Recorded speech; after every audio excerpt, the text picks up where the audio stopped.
Rola Gniezna w tworzeniu się Polski. Taki temat mam na następny film naszej kroniki. To powinno być oczywiste. Pierwsza polska legenda o Lechu to Gniezno. Chrzest Polski był w Gnieźnie. No i Gniezno było pierwszą stolicą Polski. Co? Chrzest był w Poznaniu i to Poznań był pierwszą stolicą Polski. Większość historyków inaczej to widzi. Czytałem, że chrzest był w Gnieźnie albo na Lednicy. I tak się zastanawiam, jakim cudem basen chrzcielny znalazł się w Poznaniu. Teleportował się? Prawdopodobnie basen chrzcielny, a prawdopodobnie robi różnicę. A Ostrów Tumski? Centralny Gród Piastów? To się przecież zmieniało.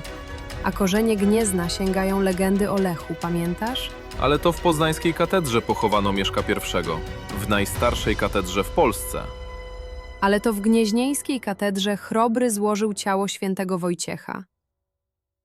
A to był wielki temat prowadzący do zjazdu gnieźnieńskiego.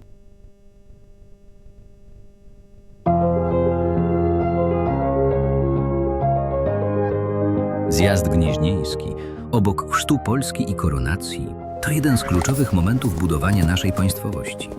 Oficjalnie była to pielgrzymka Ottona III do grobu świętego Wojciecha.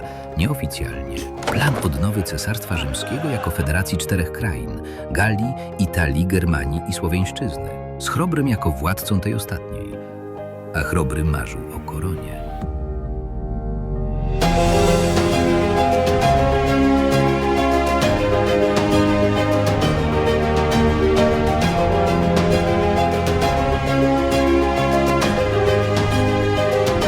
Halo? Stefan, odpłynąłeś? Ale co z Grudzińskim?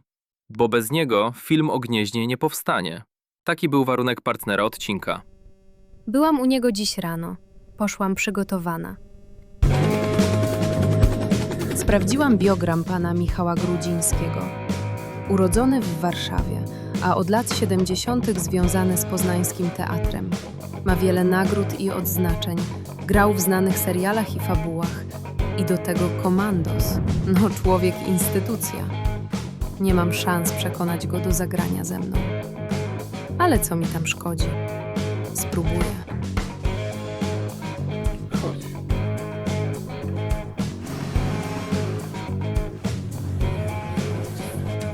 No to pokaż ten scenariusz.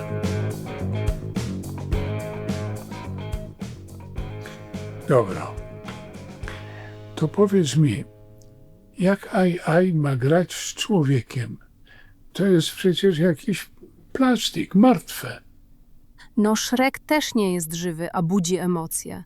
Ludzie lubią go, śmieją się z jego przygód, a bohaterowie książek to czasem tylko litery na papierze, a wzruszają. Tak samo jest z postaciami z kreskówek czy kukiełkami w teatrze. Dobrze. Ale kreskówki dają pracę. A AI ją odbiera ludziom. W teatrze masz aktorów, scenografów, techników, masę ludzi.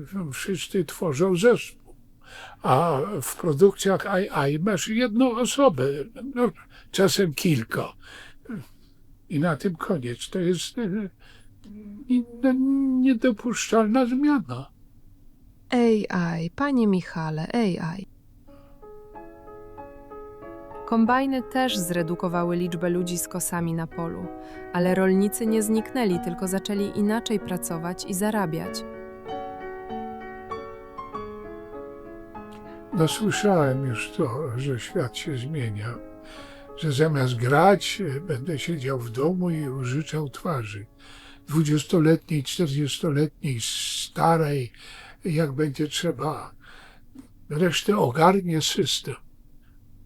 No, ja tylko zaakceptuję, poprawię, ewentualnie skasuję.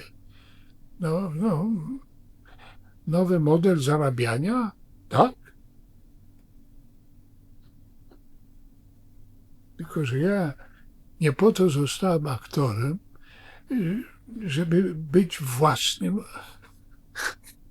archiwum. Czasem lepiej być archiwum niż zarchiwizowanym. Słyszał pan o losie aktorek w Hollywood w XX wieku?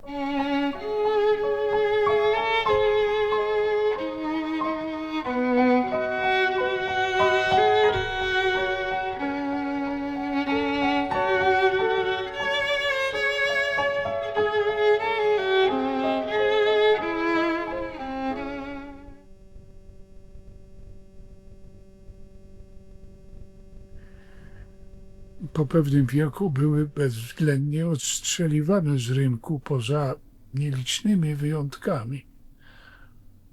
No tak. Może w przyszłości nawet na emeryturze będą mogły grać jako młode z pomocą AI. Zróbmy eksperyment. Zagra pan ze mną scenę w Gnieźnie bez wychodzenia z domu w Kiekszu? Pan da emocje i swoją twarz z XX wieku. Resztę ogarniemy z moim twórcą, człowiekiem. Masz jedną szansę, jedną scenkę. Generalnie nie wiąż nadziei z niczym więcej poza tym. Gdyby nie wspólni znajomi, to nie miałbym o czym rozmawiać z tobą. To tak.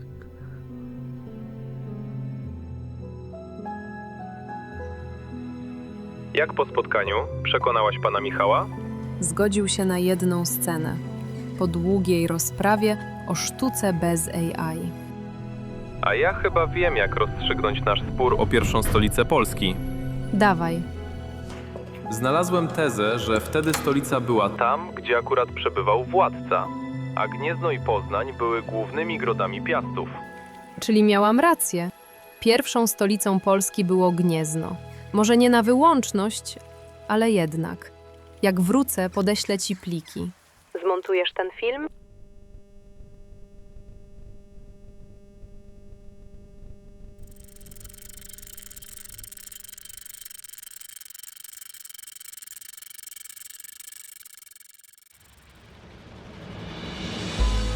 Ponad 1000 lat temu Piastowie zaczęli budować własne państwo, Polskę. Kluczową rolę w tym procesie odegrało Gniezno, gród Piastów, miejsce symbolicznego gniazda z legendy o Lechu, protoplaście Polaków. Pierwszym wielkim krokiem był chrzest Mieszka I, a Gniezno miało szczególne znaczenie w chrystianizacji ziem piastowskich.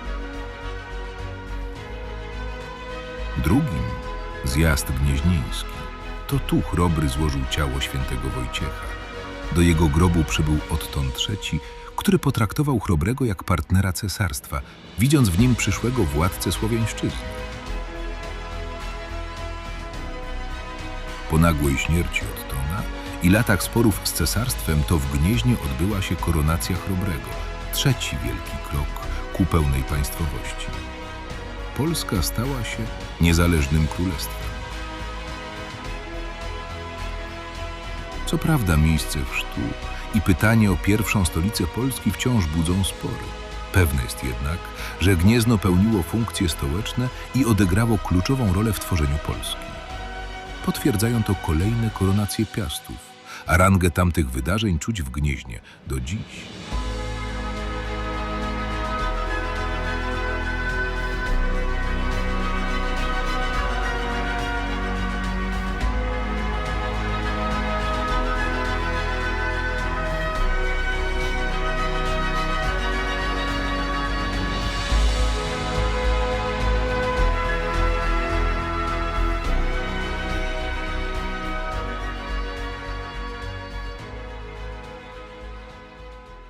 Przejrzałam kronikę. Mamy Poznań, odcinek o 27 grudnia. Kieksz i Gniezno. Co następne?